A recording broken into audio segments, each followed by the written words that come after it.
Welcome to the Family Business Podcast, hosted by George Tucker, the podcast by our people for our people. This is your opportunity to thrive, gain knowledge, and understand the impact on our communities.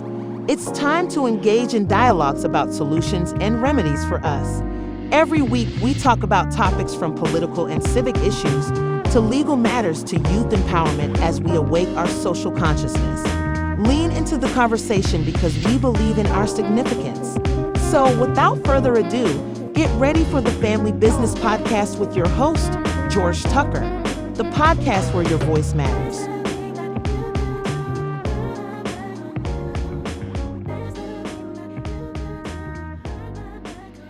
Good evening and welcome to another episode of Family Business. I'm your host, George Tucker. And tonight we're going to really have some very interesting perspective of mine as it relates to something that faces a lot of families. And I guess it's something that's seldom spoken on, but it's something that's very near and dear to me. And it's not a sore subject. It's actually one of those things that I thought was part of course because of how seamless we were able to allow this thing to proceed forward. But today I'm going to be speaking about blended families. And when I say blended families, I mean, we already know that so many of our homes are now exist as single parent homes. And I'm a person who has two children.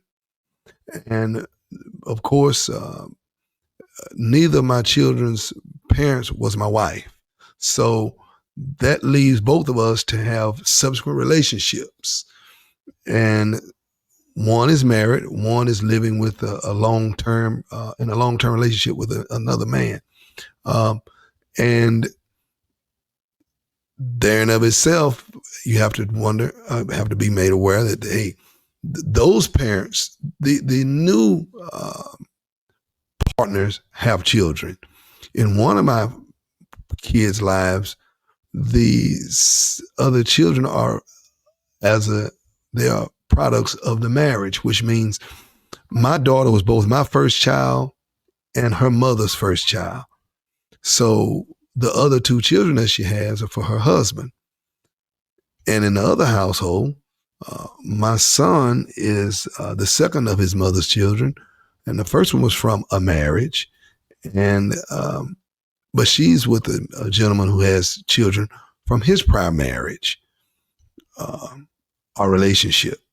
So when I started talking about blended families, this is a very prevalent issue in many homes because you can be found to be in a situation where you have to either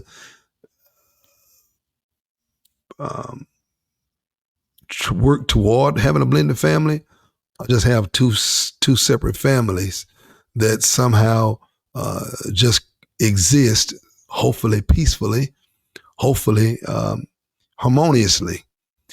But the best way to try to exist is as a blended family. And it has its challenges. And what's amazing is, and I'm just speaking from personal experience, when my daughter's mother first started dating who's now her husband and has been her husband now for 10 years or more, was it 2013? Well, yes, a little over 10 years. And my daughter was only right before 2.5 years old. So I was still not too sure of how I felt about there being another person around my daughter that young. I wasn't too sure as to how to approach, how to observe, how to communicate about it. So, but I was very concerned and very interested in making sure that it didn't cause any problems for either her mother or for my daughter, because you never know how serious a relationship is going to be or how seriously affected a relationship is going to be based on your presence or your presentation or your interference. So those are some very touch and go days for me as far as what I was thinking, not what I was doing, but what I was thinking. And I'm sure so many men share that concern about the horrible thought, depending on your perspective, of your daughter or your child calling someone else daddy. And I think that a whole lot of that is ego driven, because the only thing someone following you can do is step into the role of being another person that supports her, another person that loves her, another person that protects her, another person that in whatever way provides for her. It depends on the duration of the relationship with your kid's mother. And there'll never be another biological father. So the concern or the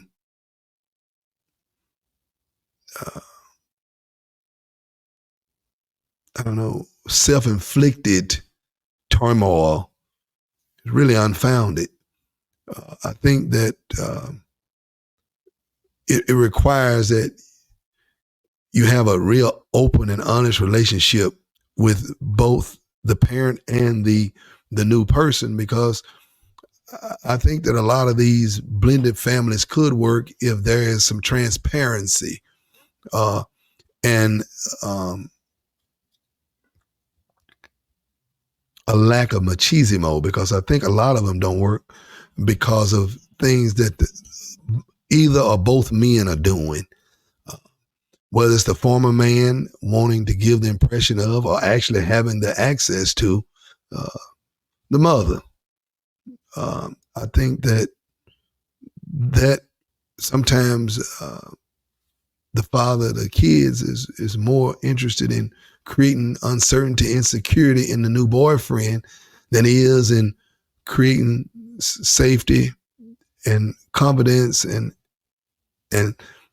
harmony with his daughter or his child. So it creates a real big issue when you start talking about trying to blend families when somebody's motives aren't pure and somebody's presence isn't pure, or their purpose. So I've had the conversation with men mostly about how they feel about the blended families, and man, look, we've been doing this now for, my daughter's 14. We've been doing this now for almost 12 years. It has been 12. Well, no, it's soon to be 12 years. Maybe in a month or two, it'll be 12 years with their relationship, and having to coexist with the relationship I have to have with the mother based on my daughter's age and my daughter's expectation that I be as present as I was prior to she and her mother and I splitting. So, kids don't understand. So somebody has to make sure that the kids' world is upside down just because you all's world is sideways. So it's been a wonderful thing for me because of how open my daughter's stepdad is toward me being involved in my daughter's life in his house. We spend, I don't know, maybe of the last Christmases, the last 5 or 6 Christmases are spent at their house. And I'll give you all one of the things that, just to give you an example of something that happened in our relationship. Then I say that I'm talking about the husband and mine. He bought her a bike for Christmas. I think it may have been, 14 now. I guess she may have been making 7 or 8 or 9 or something. And he bought her a bike, and I guess he put the bike together and everything. And I was coming over for Christmas. And I just will never forget the fact that rather than him teaching her how to ride the bike, he waited until I got there and let me take her out there and teach her how to ride the bike. I mean, it wasn't even discussed. It wasn't something he asked me. It was just the way he planned it, because I'm always present with my daughter, but that was something he bought her. And he let me be the one to teach her how to ride it. And that meant the world to me. And so did it mean that to my daughter. It's just that, it's about consideration. But that consideration wouldn't be there if he had any insecurity about, my inappropriate dealing with his wife or my lack of respect for his house or any of that. So there may be some things that I may do that he may not approve of, but he will definitely know that they weren't meant to be disrespectful or to step on his toes. So he and I have a great relationship.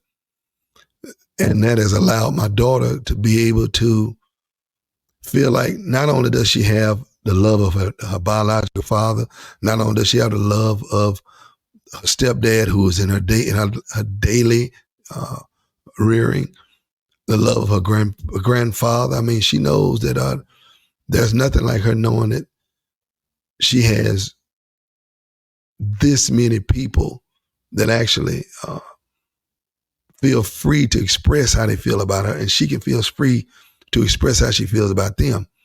I mean, that's very important to me anyway. And my daughter's been calling him daddy, I guess now about 9 or 10 years, at least 9 or 10 years. Well, I would say 8 or 9, I know for sure, in my presence. And when she's with me, she'll say, well, my daddy, this, my daddy. I know what she's talking about. I mean, well, I don't get insecure about that.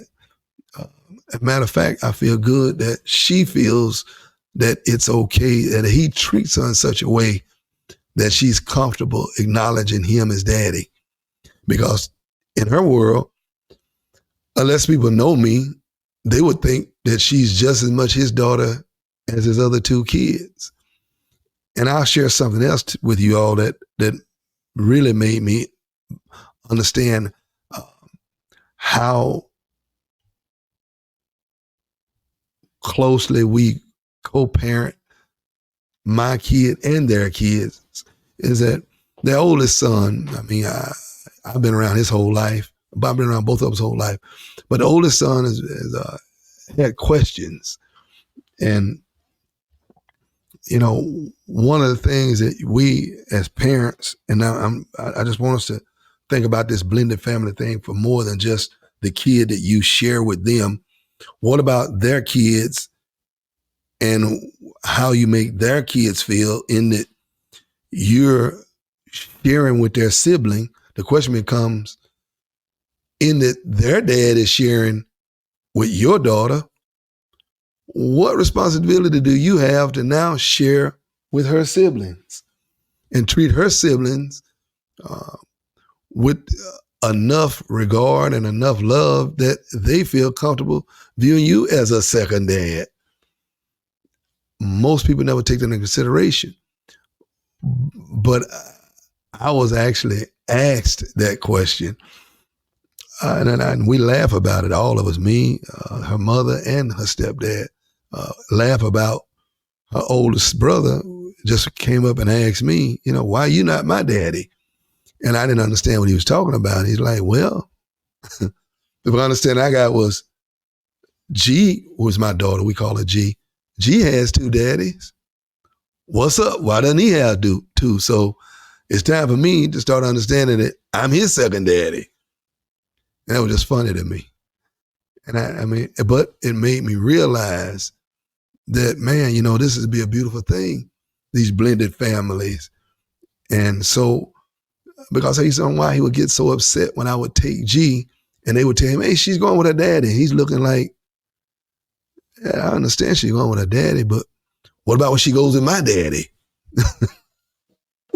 So now, I mean, I offer for Taylor to go with me, and he's just as happy as if I was his daddy too, you know. So his thing is, yeah, it's time for his second daddy to fall in his position number two. So, you know, he goes, if he wants to, he goes with us too. And I'm just sharing that because I'm sure that I'm not the only person who has a child who's in a home with now another whole family. And oftentimes we are so closed-minded, or we deal with these relationships with blinds on, and we're so focused on the health and well-being of our child, the one that we have in that home, and not understand that the relationship that I have by being involved in their home causes their kid to want to have some benefits too, because my daughter gets to benefit the full benefit of their dad every day. So, you know, I just think that that's a wonderful thing, man. My daughter may have events, banquets, or whatever. You would never know that you would never know that her stepdad's not her dad until somebody sees both of us and we're both sitting there. And we make it very clear to anybody that, you know, she's basically got two dads, a biological, ever present, and a stepdad who's ever present and ever protective. And I just think that for those of us and those that are listening, that, and we're all adults, I think the biggest thing that happens that causes there to be a problem going forward with being able to have that type of blended family is how much respect you give to the fact that that's no longer your girl. That's always be your child's mother, but it's not your girl. And it's not so much about how you try to deal with her or talk to her. It's about you have to make a clean break immediately following your breakup. If you already have a child that you truly intend to have a healthy childhood that includes you now, a lot of times people continue to be involved with their child's mother after they're no longer are together for whatever reason, being she decided she didn't want you in a relationship anymore, or you decided you didn't want her in a relationship anymore. For a healthy blended family going forward, you got to leave her alone, because those heartstrings, you go to tugging on them. I've seen how that affects how they deal with your child, especially my name is George and my daughter's name is Georgie. And if she were a boy, she'd be my twin. She's me with a perm, however you want to look at it. So that becomes difficult if there's a tumultuous relationship, or even worse, a disrespectful way you deal with her mother, but she still got to deal with your child. That's going to spill into their relationship, because there may be some things that's going to be said about you, or there are going to be some things that are going to not be said, but we're going to be acted out with her because she reminds her of you. Because my daughter has so many of my mannerisms, but they are embraced and they're nurtured there, not by just her mother, but by a stepdad. And he and I talk on a regular basis about things that don't even have to do with it. We have a relationship that's outside of my daughter. We have a relationship that's outside of her mother. And her mother and I have a relationship that's outside of him, but it's all based on things that are appropriate. I'm talking about between me and her mother. So I think that we'll be a much stronger community with blended families rather than her having two separate families. And I think that that can be achieved in many people's homes if they understand, and I'm talking to the men, the daddies who are more egotistical about the relationship their kid may foster with the stepdad versus being responsible and being supportive and understanding that that child needs to feel comfortable being reared in that home, because those other kids, that's both of their parents, and your kid is only one of them's their parent, you know? So you don't need her to be having a riff or any kind of distinction made between her and the kids that are of the marriage. So, I mean, these blended families only work if everybody understands that it is work. It's not just work for the mother to try to make you okay as an ex, make the daughter okay as a product of the former relationship, make the stepdad okay, the husband, with your being involved with the child and having to communicate with her, and just all of that, man. And of course, I mean, financially, you have to understand that you may be creating an environment where there's some disparity in the way the money is spent as it relates to the kid. It's not really his kid. But that feeling of it not being his kid is sort of born in the relationships that are either present and the quality of relationships that are present with the stepchild. So I'm not just talking about the quality relationship between the stepchild's father and him, but the quality relationship between the stepchild and the daughter, and not just the quality, the actual complexion of the relationship. So